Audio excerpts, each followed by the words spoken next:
إن الحمد لله نحمده ونستعينه ونستغفره ونعوذ بالله من شرور أنفسنا ومن سيئات أعمالنا من يهده الله فلا مضل له ومن يضلل فلا هادي له وأشهد أن لا إله إلا الله وحده لا شريك له وأشهد أن محمدا عبده ورسوله أما بعد فإن خير الحديث كتاب الله وخير الهدي هدي محمد صلى الله عليه وسلم وشر الأمور محدثاتها وكل محدثة بدعة وكل بدعة ضلالة وكل ضلالة في النار.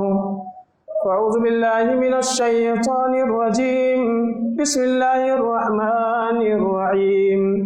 يا أيها الذين آمنوا اتقوا الله حق تقاته ولا تموتن إلا وأنتم مسلمون. يا أيها الناس اتقوا ربكم الذي خلقكم من نفس واحدة وخلق منها زوجها وبث منهما رجالا كثيرا ونساء واتقوا الله الذي تساءلون به والأرحام إن الله كان عليكم رقيبا. يا أيها الذين آمنوا اتقوا الله وقولوا قولا سديدا يصلح لكم أعمالكم ويغفر لكم ذنوبكم ومن يطع الله ورسوله فقد فاز فوزا عظيما.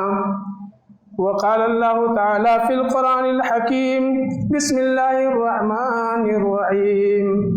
اتل ما أوحي إليك من الكتاب وأقم الصلاة إن الصلاة تنهى عن الفحشاء والمنكر.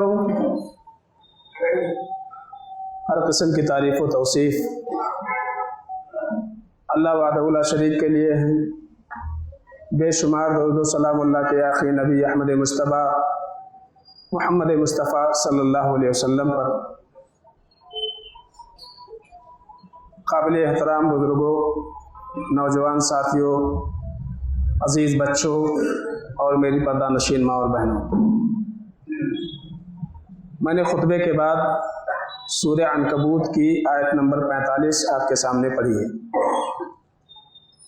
اس آیت میں اللہ رب العزت نے اللہ کے نبی صلی اللہ علیہ وسلم کو خطاب کرتے ہوئے کہا اتل ما اوحی الیک من الکتاب، کہ اے نبی جس کتاب کی وحی آپ کی طرف کی گئی ہے آپ اس کی تلاوت کریں، آپ اس کو پڑھیں. وَأَقِمِ الصَّلَاةَ، اور آپ نماز قائم کریں. اس کے بعد یہ کہا گیا ان الصلاۃ تنہا عن الفحشاء والمنکر، کہ بے شک نماز بے حیائی اور برائی سے روکتی ہے. یعنی ایک تو نماز کے قیام کا حکم دیا گیا اور دوسرے نماز کا فائدہ بھی بتلایا گیا کہ نماز ایک ایسی عبادت ہے کہ وہ اپنے کرنے والوں کو برائی سے بے حیائی سے بچاتی ہے. یہ فائدہ بتایا گیا. یا اس کا مفہوم ایک یہ بھی ہو سکتا ہے کہ نماز پڑھنے والا بے حیائی اور برائی سے بچتا ہے. جو نمازی ہے وہ برائی نہیں کرے گا، وہ بے حیائی کے کام نہیں کرے گا.